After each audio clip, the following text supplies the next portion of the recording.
Hello all my dear students, good morning and welcome back to the class again. आज हम सब लोग को डिस्कस करना है कि किस तरह से हम डिफरेंट कंपाउंड्स के केमिकल फार्मूलाज को लिखते हैं। बिकॉज लास्ट क्लास में हम अपना डिस्कशन एटम और मॉलिक्यूल्स वगैरह तक कर चुके हैं, साथ ही हम ये भी सीख चुके हैं कि आयंस वगैरह क्या होते हैं। एटम वगैरह के बारे में हम लोगों ने बड़े अच्छे से डिटेल में पढ़ा था। मॉलिक्यूल्स हमने सीख लिया था क्या होते हैं, कितने टाइप्स के होते हैं, मीन्स होमो एटॉमिक मॉलिक्यूल्स क्या होते हैं, हेट्रो एटॉमिक मॉलिक्यूल्स क्या होते हैं, एटॉमिसिटी वगैरह क्या होती है, पॉली एटॉमिक आयंस वगैरह क्या होते हैं। ये सारी चीज़ें हम सब ने डिस्कस कर ली थी। और अब जो एक इकलौता डाउट बचता है हमारे माइंड में, वो ये बचता है कि केमिकल फार्मूलाज क्या होते हैं। बिकॉज आपसे अब केमिकल फार्मूलाज अगर एक बार आपकी लाइफ में एंट्री मारेंगे तो अभी आपका पीछा छोड़ने वाले नहीं है। बिकॉज आगे आप कहीं भी जाओगे, कोई भी टीचर आपसे पूछ लेता है इसका केमिकल फार्मूला बताओ, उसका केमिकल फार्मूला बताओ। तो अब एक केमिकल फार्मूला होता है जो हम सभी को याद होता है, वो होता है किसका, वाटर का। H2O वाटर का मॉलिक्यूलर फार्मूला सब लोग जानते हैं, सब लोग तुरंत ही चिपका देते हैं। लेकिन अगर इसके अलावा कोई हमसे और कुछ पूछ दे तो एकदम से दिमाग हिल जाता है। लेकिन अब नहीं हिलेगा अगर आप ये आज के लेक्चर को अटेंड कर लेते हैं, क्योंकि इसमें मैं आपको ये सिखाऊंगा कि हम किस तरह से डिफरेंट एलिमेंट्स के केमिकल फार्मूलाज को लिखते हैं। साथ ही केमिकल फार्मूलाज वगैरह क्या होते हैं, किसे हम केमिकल फार्मूला कहते हैं, सारी बात आ गई आपको समझ में। चलिए अब हम लोग किसका कॉन्सेप्ट देखेंगे, यहाँ पर मॉलिक्यूलर मास देख लेते हैं क्या होता है, मॉलिक्यूलर मास।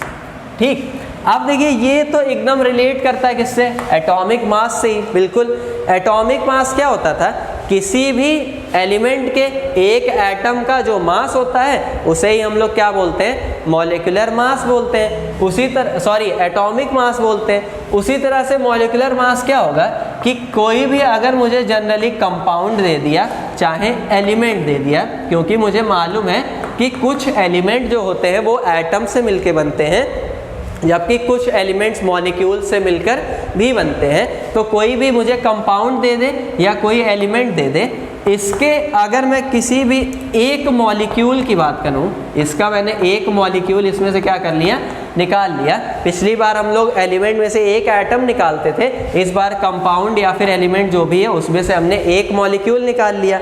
अब इस एक मॉलिक्यूल का जो मास होगा ना, उसे ही हम लोग क्या बोलेंगे, मॉलिक्यूलर मास, यानी मॉलिक्यूलर मास, मॉलिक्यूलर मास। और वो भी किसका मॉलिक्यूलर मास, कंपाउंड का या फिर एलिमेंट का, जो भी हमें दिया हुआ है। बात आ रही ना आपको समझ में। अब यहाँ पे देखिए, जैसे सपोज करिए कि अगर मैं बोल दूँ कि इस एक मॉलिक्यूल का जो मैंने इस कंपाउंड या एलिमेंट से निकाला है, इसका मास कितना है, 10 AMU के बराबर। इसे भी हम लोग किसमें कैलकुलेट करते हैं, AMU में ही कैलकुलेट करते हैं। क्यों, क्योंकि देखिए मॉलिक्यूल किससे मिलके बना है, एटम से। मतलब उसका जो भी मास है ना, वो किसकी वजह से है, एटम की वजह से। जैसे हमारी बॉडी किससे मिलके बनी है, टिश्यूज़ वगैरह से, बोन्स वगैरह से, और जो भी मांस वगैरह हमारे अंदर है। तो हमारा वेट आखिर है किसकी वजह से, उन्हीं बोन्स, फ्लैश वगैरह की वजह से ना। उसी तरह से ये मॉलिक्यूल किससे मिलके बना है, एटम से। तो इसका जो भी वेट है वो किसकी वजह से, एटम की वजह से। एटम का वेट हम लोग किसमें कैलकुलेट करते हैं, AMU में। तो मॉलिक्यूल का वेट भी किसमें, मास किसमें कैलकुलेट करेंगे, AMU में ही कैलकुलेट करेंगे।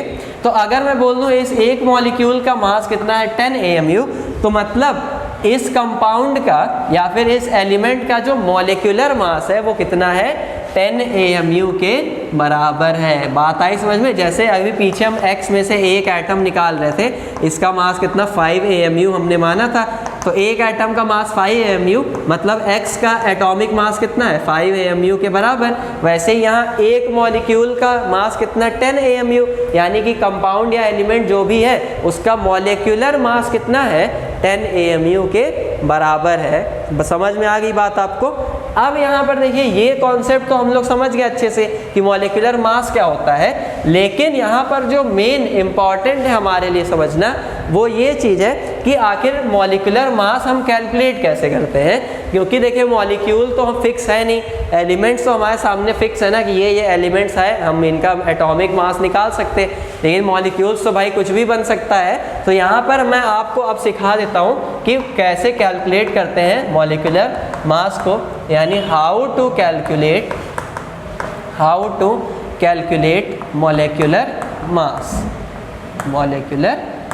मास। समझ में आ गई बात आपको? चलिए सपोज करिए मेरे पास ना कोई एक सिंपल सा मॉलिक्यूल मुझे दे दिया है, जैसे H2O, एकदम सिंपल मॉलिक्यूल मैं यहाँ पर ले लेता हूँ। ये H2O मॉलिक्यूल मुझे दिया है और मुझसे कह रहा है कि आप इसका H2O का मॉलिक्यूलर मास हमें कैलकुलेट करके बताइए कितना होता है। ठीक है, तो देखिए सबसे पहला काम हम क्या करेंगे ना, जो भी फॉर्मूला गिवन हो हमें मॉलिक्यूल का, हम वो लिख लेते हैं। फिर उसके बाद हम लोग फर्स्ट स्टेप देखिए क्या करेंगे, सबसे पहले हम ये पता कर लेते हैं कि ये किस किस एलिमेंट से मिलके बना हुआ है। तो हमें दिख गया ये हाइड्रोजन से मिलके बना है और ऑक्सीजन से मिलके बना है।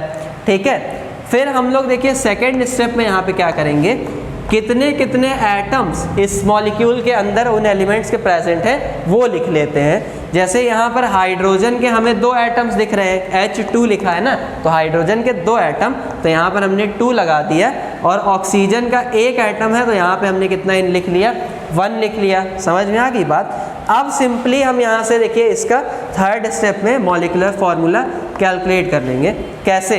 देखिए हम बोलेंगे H2O का मॉलिक्यूलर फॉर्मूला, यहाँ पर 2 हाइड्रोजन है तो 2 इंटू H लिख लिया, प्लस 1 ऑक्सीजन है तो 1 इंटू में ऑक्सीजन लिख लिया। इसमें कोई डाउट आपको? कोई डाउट नहीं। ठीक, 2 इंटू 1 हाइड्रोजन के एटम का एटॉमिक मास कितना होता है, 1 AMU के बराबर। तो यहाँ हमने हाइड्रोजन के एटम की जगह 1 AMU लिख दिया, प्लस लगाया, यहाँ पे 1 इंटू 1 ऑक्सीजन एटम का मास कितना होता है, 1 एटम का 16 AMU के बराबर। तो यहाँ पर हमने 1 इंटू 16 कर दिया। अब देखिए 2 1 जा होता है 2, और 16 1 जा 16, और 16 प्लस 2 कितना होता है 18, और ये किस में आ जाएगा, AMU में। मतलब कि H2O मॉलिक्यूल का मॉलिक्यूलर मास कितना होता है, 18 AMU के बराबर। H2O का मॉलिक्यूलर मास 18 AMU होता है। ये हो गया हमारा आंसर। बात आ गई आपको समझ में? चलिए एक एग्जांपल और कर लेते हैं ताकि डाउट हमारा और क्लियर हो जाए। अगर हमसे बोलते हैं CO2 मॉलिक्यूल का जो है मॉलिक्यूलर मास कैलकुलेट करके बताइए, तो हम लोग देखिए कैसे करेंगे। अब हम लोग ना डायरेक्टली करते हैं, मैंने स्टेप्स आपको समझा दिए।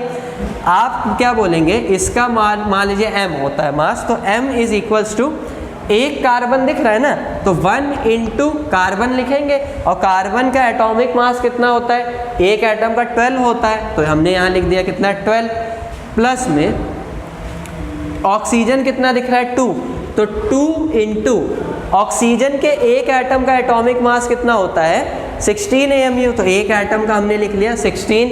बात आ गई समझ में? और 2 एटम्स है इसीलिए हमने 2 से मल्टीप्लाई कर दिया। तो अब देखिए 12 1 जा 12, और 16 2 जा कितना होता है 32, और 32 में जब आप लोग 12 ऐड करेंगे तो आएगा 44, और ये किस में आएगा, AMU में। मतलब CO2 मॉलिक्यूल का मॉलिक्यूलर मास कितना होता है 44 AMU के बराबर। अब मेरे ख्याल से आपको मॉलिक्यूलर मास किस तरह से कैलकुलेट किया जाता है ये चीज़ बिल्कुल समझ में आ गई होगी, इसमें आपको कोई भी डाउट नहीं होगा।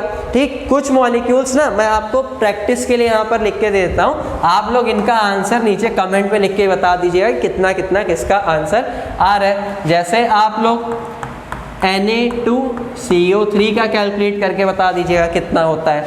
उसके बाद Na2SO4 का आप लोग बता दीजिएगा कैलकुलेट करके कि इसका मास कितना होता है। NH3 यानी अमोनिया का बताइएगा।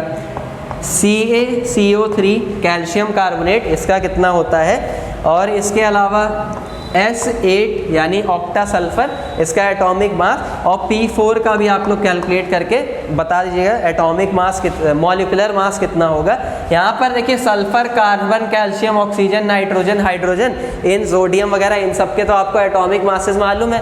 फास्फोरस का आपको जो है यहाँ पर नहीं मालूम होगा, तो फास्फोरस का मैं आपको यहाँ पर लिख के बता देता हूँ। फास्फोरस का एटॉमिक मास होता है हमारे लिए 34 AMU के बराबर। बात आ गई ना आपको समझ में? तो यहाँ से आप लोग फास्फोरस का भी लिख लीजिएगा और उसका एटॉमिक मास कैलकुलेट करके बता लीजिएगा सिंपली। समझ में आ गई बात आपको? तो देखिए मैं आपको पहले बता देता हूँ आज हम पढ़ने क्या वाले हैं। आज का पूरा जो हमारा लेक्चर बेस्ड है वो बेस्ड है केमिकल फॉर्मूला के ऊपर, केमिकल फॉर्मूला, ठीक है। जिसमें सबसे पहले हम लोग ये सीखेंगे कि केमिकल फॉर्मूला होता क्या है, यानी व्हाट इज केमिकल फॉर्मूला। ठीक, इसके बाद हम लोग ये देखेंगे कि how to write chemical formula,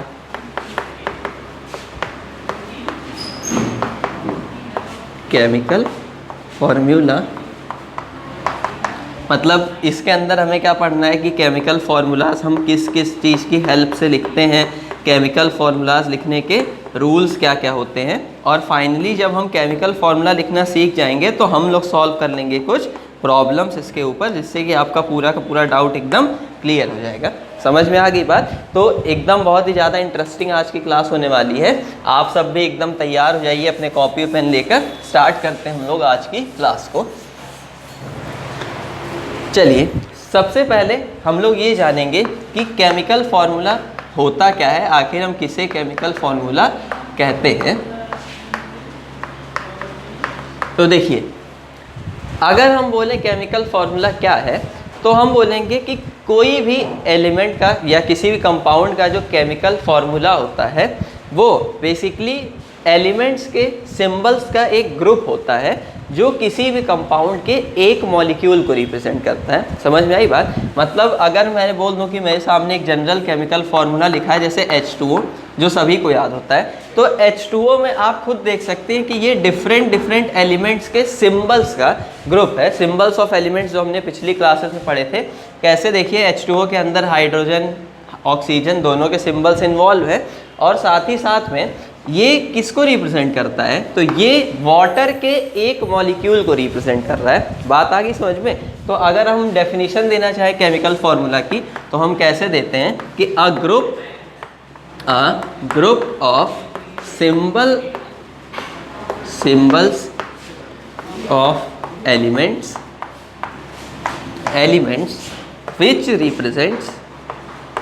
which represents one molecule of a compound,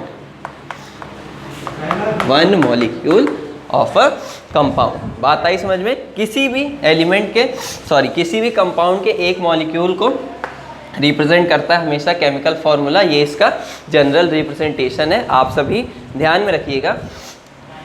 अब यहाँ से देखिए अगर हम लोग बात करें कि केमिकल फार्मूलाज कितने टाइप के होते हैं, ठीक है, तो देखिए केमिकल फार्मूला CF जो होता है आपका वो दो टाइप का होता है। एक तो होता है आपका मॉलिक्यूलर फार्मूला और दूसरा होता है आपका एम्पिरिकल फार्मूला। बात आ गई समझ में? मॉलिक्यूलर फार्मूला क्या होता है? मॉलिक्यूलर फार्मूला वो फार्मूला होता है जो मुझे एग्जैक्ट नंबर ऑफ एटम्स बताता है कि एक कंपाउंड के किसी एक मॉलिक्यूल में कितने नंबर ऑफ एटम्स एक्चुअली में प्रेजेंट हैं। मतलब ये क्या मुझे बताएगा? Exact number of atoms. और एम्पिरिकल फार्मूला क्या होता है? तो एम्पिरिकल फार्मूला मुझे किसी भी कंपाउंड के एक मॉलिक्यूल में जितने भी एटम्स प्रेजेंट होते हैं ना उनका सिंपलेस्ट रेशियो बताता है। मतलब ये बताता है कि ये जो डिफरेंट एलिमेंट्स है ये इसमें किस रेशियो में प्रेजेंट है। समझ में आई बात? जैसे अगर मैं आपको एक छोटा सा यहाँ पे एग्जांपल दूँ तो N2O4 है जैसे हमारे सामने, ठीक है, die nitrogen tetra oxide. N2O4 ये जो लिखा है ये डाई नाइट्रोजन टेट्रा ऑक्साइड का मॉलिक्यूलर फार्मूला है। क्यों? क्योंकि ये देखिए मुझे एग्जैक्टली बता रहा है कि डाई नाइट्रोजन टेट्रा ऑक्साइड के एक मॉलिक्यूल में 2 नाइट्रोजन्स और 4 ऑक्सीजन के एटम्स प्रेजेंट है। समझ में आ गई बात। लेकिन अगर इसी डाइनाइट्रोजन टेट्राऑक्साइड का हम एम्पिरिकल फार्मूला देखें तो इसका एम्पिरिकल फार्मूला देखिए क्या होगा।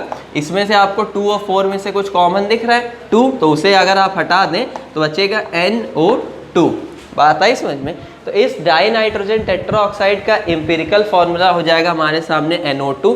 NO2 मुझे ये बता रहा है कि डाइनाइट्रोजन टेट्राऑक्साइड में जो एटम्स है एक मॉलिक्यूल्स में वो 1:2 के रेशियो में प्रेजेंट है। मतलब इसमें नाइट्रोजन और ऑक्सीजन का रेशियो कितना है 1:2 का है। बात आ गई आपको समझ में। तो ये होते हैं केमिकल फार्मूला के डिफरेंट टाइप। अच्छा, मॉलिक्यूलर फार्मूला एम्पिरिकल फार्मूला की अगर हम बात करें तो ये सेम भी हो सकते हैं और डिफरेंट भी। जैसे यहाँ पर इन दिस केस N2O4 के केस में ये देखिए दोनों डिफरेंट हैं। बट अगर इन केस ऑफ H2O हम लोग देखें तो देखिए H2O वाटर का क्या है, मॉलिक्यूलर फार्मूला है। आप सभी लोग जानते हैं क्योंकि वाटर के एक मॉलिक्यूल में एक ऑक्सीजन 2 हाइड्रोजन एटम्स प्रेजेंट होते हैं।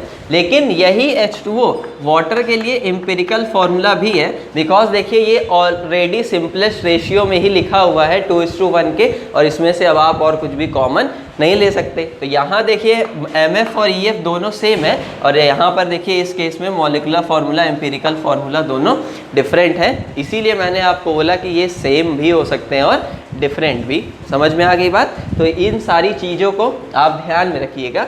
अब देखिए हम लोग इतना तो सीख चुके हैं कि केमिकल फार्मूला होता क्या है, हम किसे कहते हैं केमिकल फार्मूला, और ये कितने टाइप्स का होता है।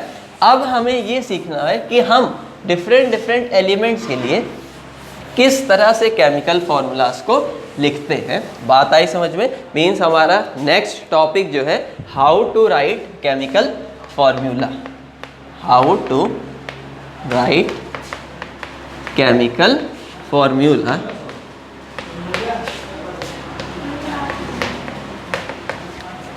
अब देखिए केमिकल फार्मूलाज को हम लोग लिखते हैं वैलेंसीज की हेल्प से।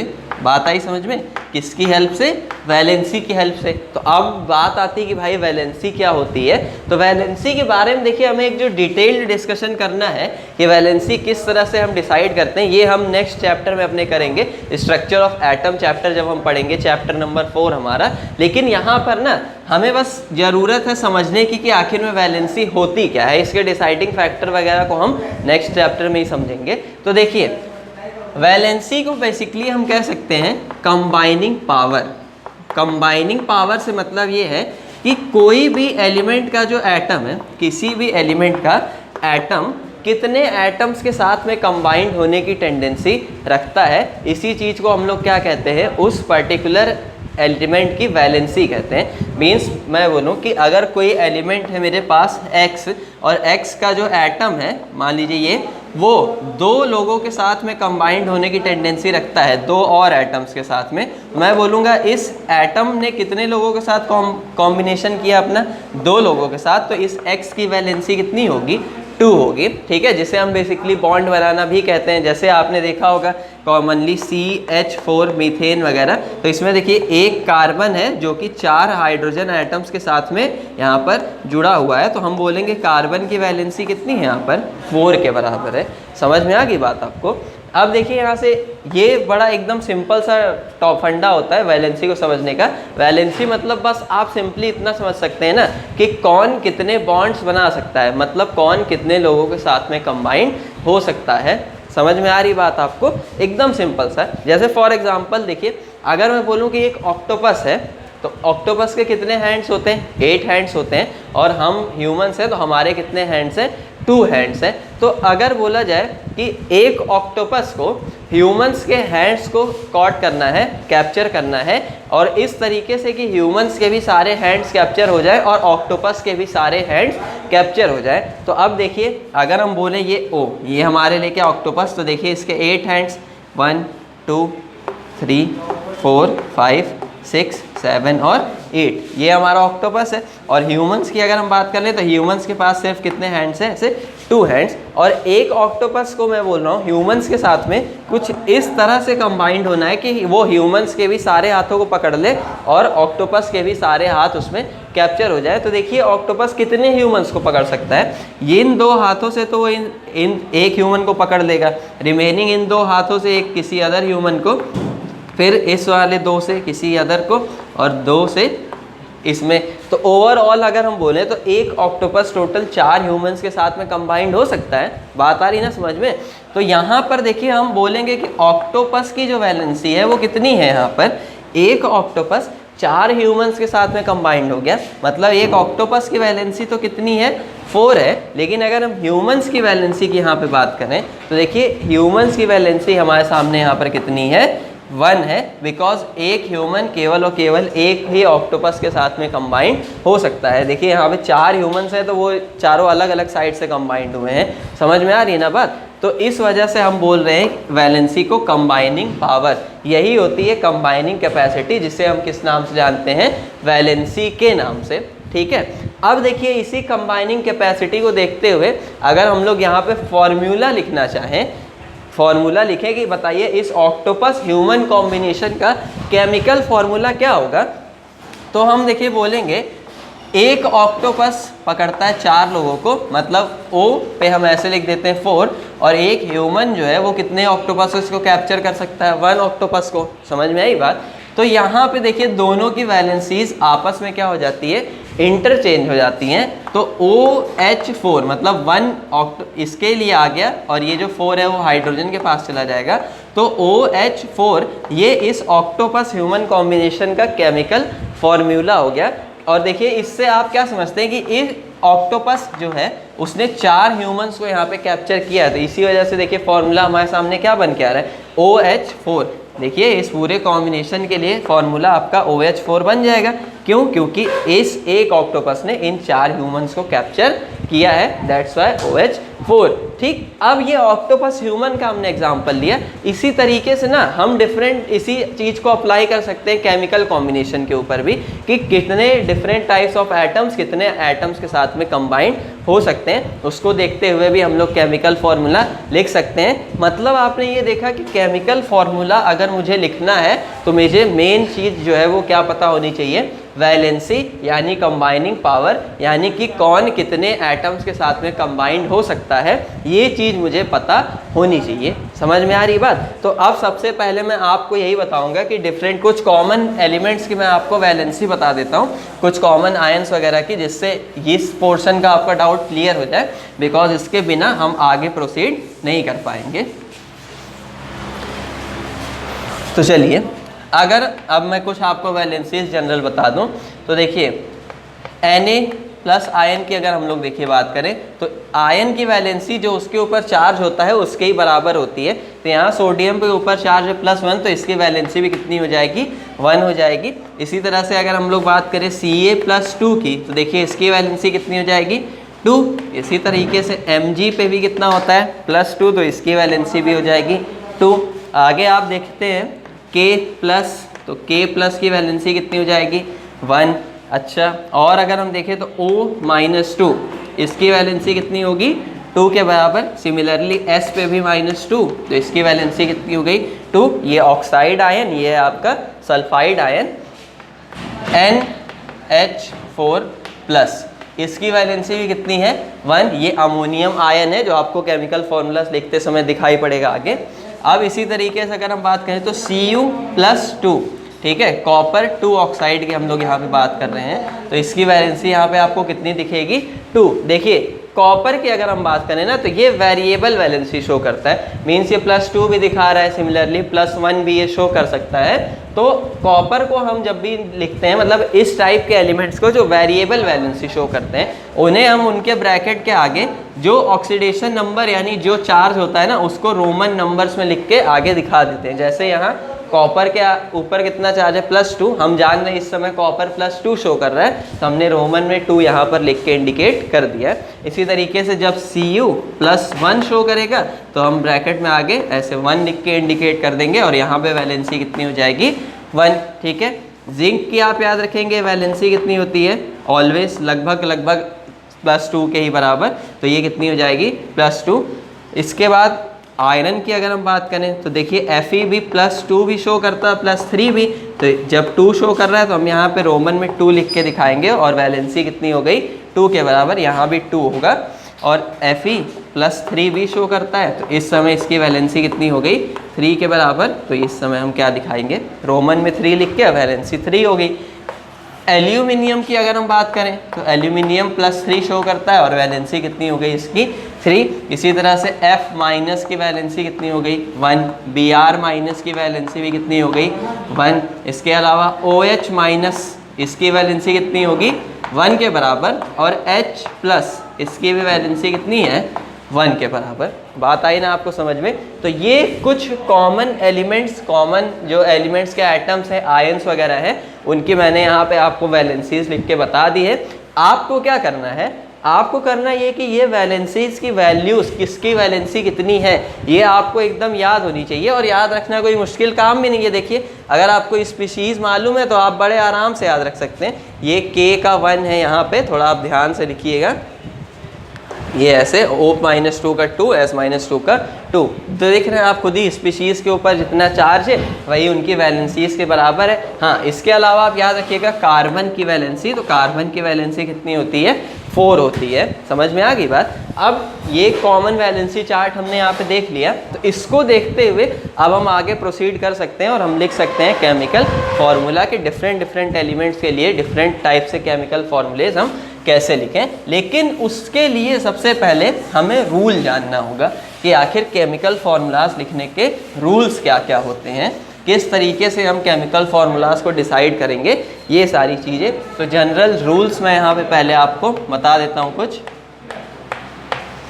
रूल्स देखें यहाँ पे हमारे सामने क्या क्या है। आप पहला रूल तो याद रखिए कि जब भी हम केमिकल फार्मूला लिख रहे होंगे तो चार्ज ऑलवेज बैलेंस होना चाहिए। बात आई समझ में, charge should be balance, charge हमेशा बैलेंस हमारा होना ही चाहिए। पॉजिटिव स्पीशीज़ पे और नेगेटिव स्पीशीज़ दोनों का जो चार्ज है वो हमेशा बैलेंस होगा, तभी मेरा केमिकल फार्मूला वैलिड है, अदरवाइज वैलिड नहीं होगा। ठीक है। दूसरी चीज़, दूसरा रूल ये है कि अगर किसी स्पीशीज़ में मेटालिक और नॉन मेटालिक दोनों तरीके की स्पीशीज़ इन्वॉल्व हो रही है, मेटालिक नॉन मेटालिक मतलब जैसे Na+ की अगर हम बात करें तो ये आपकी मेटालिक स्पीशीज़ है, और Cl- की अगर हम बात करें तो ये नॉन मेटालिक स्पीशीज़ है। मेटल नॉन मेटल चैप्टर आप पढ़ के आ रहे हैं, उसमें आपने अच्छे से पढ़ा है। तो अगर मेटालिक नॉन मेटालिक दोनों स्पीशीज़ इंक्लूड है किसी फॉर्मूले में, तो आप फर्स्ट प्रियोरिटी किसको देंगे, मेटालिक को। सबसे पहले कौन से स्पीशीज़ को आप लिखेंगे, मेटालिक स्पीशीज़ को, और सेकंड प्रियोरिटी फिर आप जाके किसको देंगे, नॉन मेटालिक स्पीशीज़ को। मतलब पहले आपको लिखना होगा मेटालिक स्पीशीज़ को और उसके बाद जाके फिर नॉन मेटालिक वाले को। समझ में आ गई बात। तीसरा आपका ये है कि तीसरा रूल जो है कि अगर कोई पॉली एटॉमिक आयन आ गया हमारे सामने, ठीक है, अगर हमारे सामने क्या आ गया, कोई पॉली एटॉमिक आयन, तो अब आप कहेंगे अरे ये मंगल ग्रह का वर्ड कौन सा आ गया भाई, पॉली एटॉमिक आयन क्या होता है, ये तो हमने कभी सुना ही नहीं। तो देखिए ये जो आपका NH4+ अभी मैंने आपको दिखाया था, OH- दिखाया था, ये सब आपके क्या है, पॉली एटॉमिक आयन है। इसके अलावा एक मैंने जो अभी नहीं बताया था आपको, SO4-2 सल्फेट आयन, जिसकी वैलेंसी कितनी होती है 2 के बराबर। तो ये सारे देखिए क्या है, poly atomic ion. Poly atomic हम इन्हें क्यों कह रहे हैं, क्योंकि इनमें देख रहे हैं आप एक से ज़्यादा एटम्स प्रेजेंट है, डिफरेंट एलिमेंट्स के एक से ज़्यादा टाइप के एटम्स अगर प्रेजेंट हो तो हम उसे क्या कहते हैं, पॉली एटॉमिक आयन। समझ में आ गई बात। अब जैसे देखिए O-2 है, तो O-2 में तो केवल एक ही एटम है, केवल ऑक्सीजन का, तो हम इसे सिंपली आयन बोलेंगे, ये एक एनायन है। लेकिन ये सभी, ये पॉली एटॉमिक केटायन, ये पॉली एटॉमिक एनायन, ये भी पॉली एटॉमिक एनायन है। इस तरह से हम बात करते हैं। तो अगर कोई पॉली एटॉमिक आयन इंक्लूड हो गया किसी भी आपके केमिकल फार्मूले में, तो आप एक तो बात ध्यान में रखेंगे कि उसको हमेशा आपको कहाँ लिखना होगा, बाद में लिखना होगा। सबसे पहले जिस स्पीशीज़ से वो कंबाइंड हो रहा है उसे लिखेंगे, तब जाके उसके बाद पॉली एटॉमिक आयन को। और दूसरी बात कि इसको आप ऑलवेज ब्रैकेट में लिखेंगे, और ब्रैकेट में लिखेंगे उसकी वैलेंसी को ऐसे इंडिकेट करते हुए। मीन्स इस तरह से NH4 जैसे ब्रैकेट में लिख दिया, और अगर 2 NH4 कंबाइंड हो रहा है तो वैलेंसी की जगह 2 लिख देंगे, 3 कंबाइंड हो रहा है तो 3 लिख देंगे, 4 तो 4, इस तरीके से। अगर 1 होता है तो 1 हम लिख कर नहीं शो करते हैं, क्योंकि 1 को इंडिकेट हम नहीं करते। इस तरह से बात आई समझ में। तो ये कुछ जनरल रूल्स थे यहाँ पे आपके केमिकल फॉर्मूला लिखने के।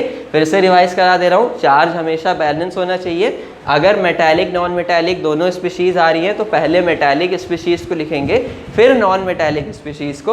और अगर कोई पॉली एटॉमिक आयन आ रहा है तो सबसे पहले लिखेंगे हम किसको, जिस स्पीशीज़ से वो कंबाइंड हो रहा है, उसके बाद पॉली एटॉमिक आयन को ब्रैकेट में वैलेंसी के साथ में लिख के इंट्रोड्यूस कराएंगे। बात आई आपको समझ में। चलिए, ये सारी चीज़ों में अगर आपको अभी भी कोई डाउट छोटा मोटा थोड़ा सा किसी कोने में बच गया है तो वो भी आपका क्लियर हो जाएगा अब जब हम करेंगे कुछ प्रॉब्लम्स सॉल्व इन्हीं सारे कॉन्सेप्ट्स के ऊपर। मतलब हम अब फाइनली प्रॉब्लम्स की हेल्प से सीखेंगे कि किस तरह से हम केमिकल फॉर्मूलाज को लिखते हैं। समझ में आई बात आपको। चलिए शुरू करते हैं। मैं आपको कुछ सिंपल कंपाउंड्स के केमिकल फॉर्मूलाज यहाँ पे लिखना सिखाता हूँ, सिंपल कंपाउंड्स के। जैसे चलिए सबसे पहले हम लोग स्टार्ट करते हैं किससे, सबसे बेसिक सोडियम क्लोराइड का हम लोग लिखते हैं कि मॉलिक्यूलर फॉर्मूला क्या होता है सोडियम क्लोराइड का। तो देखिए सोडियम क्लोराइड की अगर हम सभी बात करें तो इसमें है सोडियम और इसमें क्या है, क्लोरीन। मतलब अगर हम बात करें कि इसमें कौन कौन से एलिमेंट्स हैं तो इसमें देखिए सोडियम और दूसरा कौन है, क्लोरीन है। समझ में आ गई बात आपको। दोनों की अगर हम वैलेंसी की बात करें तो दोनों की वैलेंसी कितनी कितनी है, तो सोडियम की वैलेंसी अभी मैंने आपको बताई थी कितनी होती है, 1 के बराबर होती है, Na+ बना रहा था। और क्लोरीन की भी वैलेंसी कितनी होती है, 1 के बराबर होती है, क्योंकि ये क्या बना रहा था, Cl-। समझ में आ गई बात। अब बस देखिए आपको करना क्या होता है, यहाँ आपको करना होता है इस तरीके से एक क्रॉस चेक। समझ में आई बात, क्रॉस मल्टीप्लिकेशन आप कह सकते हैं। बेसिकली ये मल्टीप्लिकेशन नहीं है, ये वैलेंसी इंटरचेंज को हम डिनोट कर रहे हैं। कहने का मतलब ये है ना, आप सबसे पहले क्या करिए, एलिमेंट लिखिए, उसकी वैलेंसी लिखिए और फिर दोनों की वैलेंसीज को आपस में बदल दीजिए, इंटरचेंज कर दीजिए। तो आपके सामने बन के तैयार क्या हो जाएगा, केमिकल फॉर्मूला। Chemical formula. और वो कैसा है, अब देखिए सोडियम को हम कितनी वैलेंसी दे रहे हैं, 1, तो Na1। Cl को हम कितना दे रहे हैं, 1। बात आई समझ में। अच्छा रूल्स देखिए हम यहाँ पे प्रॉपर फॉलो कर रहे हैं। हमें मालूम है पहला रूल क्या था, चार्ज बैलेंस होना चाहिए, ठीक। तो देखिए यहाँ पे सोडियम के ऊपर +1 यूनिट का चार्ज था और क्लोरीन के ऊपर -1 यूनिट का। तो यहाँ पे +1 और -1 आपस में मिलके एक दूसरे को कैंसिल आउट करेंगे और नेट चार्ज कितना हो गया, 0। अब नेट चार्ज हमेशा आपको कितना बनाना होगा, 0 ही बनाना होगा, तभी जाके वो बैलेंस हो पाएगा। तो चार्ज यहाँ बैलेंस कर दिया हमने। दूसरा रूल था मेटालिक नॉन मेटालिक स्पीशीज़ अगर आए तो हम पहले मेटल को लिखते हैं फिर नॉन मेटल को, जैसा कि हमने यहाँ पे किया है। और इसमें कोई पॉली एटॉमिक स्पीशीज़ इन्वॉल्व नहीं, तो तीसरा रूल हमें चेक ही नहीं करना। तो ओवरऑल देखिए यहाँ पे Na1Cl1, इस तरह से ये देखने में हमें थोड़ा सा गंदा सा लग रहा है, तो इसे हम अच्छे से कैसे लिखते हैं, केवल और केवल NaCl, 1 को हम यहाँ पे इंक्लूड नहीं करेंगे। बात आ गई एकदम समझ में, क्लियर सारी चीज़ें। तो ये बहुत अच्छा सा एक हमने लिख दिया किसका, केमिकल फार्मूला सोडियम क्लोराइड का। अब चलिए एक और मैं आपको केमिकल फार्मूला लिख के दिखाता हूँ, जिससे आपका डाउट थोड़ा सा और अच्छे से क्लियर हो जाए। नेक्स्ट अब हम लोग लिख लेते हैं, चलिए कैल्शियम हाइड्रोक्साइड का chemical formula. Calcium hydroxide, calcium hydroxide है हम देख रहे हैं। तो इसमें जो एलिमेंट्स हमारे प्रेजेंट होंगे या स्पीशीज़ हम बेसिकली बोले, वो कौन कौन से, एक तो होगा कैल्शियम और दूसरा कौन होगा, हाइड्रोक्साइड आयन यानी OH-। बात आ गई आपको समझ में। कैल्शियम की वैलेंसी की अगर हम बात करें तो कैल्शियम की वैलेंसी आपकी कितनी होती है, 2 होती है। और हाइड्रोक्साइड आयन की वैलेंसी कितनी होती है, 1 होती है। ये आपने लिख के इंडिकेट कर दी। अब बेसिकली देखिए हमें यहाँ पर करना क्या है, दोनों की वैलेंसी को इंटरचेंज करना है। तो इसे दिया इसको और इसकी वैलेंसी को हम इसको प्रोवाइड करते हैं, तो बन के आएगा क्या हमारे सामने, केमिकल फॉर्मूला। तो देखिए Ca को वैलेंसी कितनी दी, 1, तो 1 तो हम लिखते नहीं है। समझ में आ गई बात। अच्छा OH- को कितना जाएगा, 2, तो बेसिकली OH- तो हमने लिखा था इसकी वैलेंसी शो करने के लिए। OH की अगर हम बात करें तो OH को देखिए कितना जाएगा 2, लेकिन OH मेरा है क्या, अरे ये तो एक पॉली एटॉमिक स्पीशीज़ है और पॉली एटॉमिक स्पीशीज़ को हम लोग हमेशा बाद में लिखते हैं, तो बाद में लिख रहे हैं, तो दूसरा ब्रैकेट के अंदर वैलेंसी के साथ लिखते हैं, तो ब्रैकेट लगाया हमने और इसमें क्या लिख दिया OH। समझ में आई बात। अब कितनी वैलेंसी है इसकी 2, तो यहाँ पे इसको दे दिया हमने OH पे 2, वैलेंसी इंटरचेंज की ना हमने, तो CaOH का होल ट्वाइस, इसे इस तरह से पढ़ेंगे कैसे, CaOH का होल ट्वाइस। ठीक, ये किसका केमिकल फॉर्मूला हो गया आपका, कैल्शियम हाइड्रोक्साइड का। समझ में आ गई बात। अब चलिए एक और हम लोग यहाँ पे लिखते हैं फटाफट, आप उसका केमिकल फॉर्मूला मुझे तुरंत बताइएगा जल्दी जल्दी, क्या होगा, एल्यूमिनियम हाइड्रोक्साइड का, एल्यूमिनियम हाइड्रोक्साइड का केमिकल फॉर्मूला आप सबको बताना है कि क्या होगा। फटाफट चलिए इसे भी हम लोग लिख लेते हैं। एल्यूमिनियम हाइड्रोक्साइड, जल्दी से एकदम बताइए क्या होगा।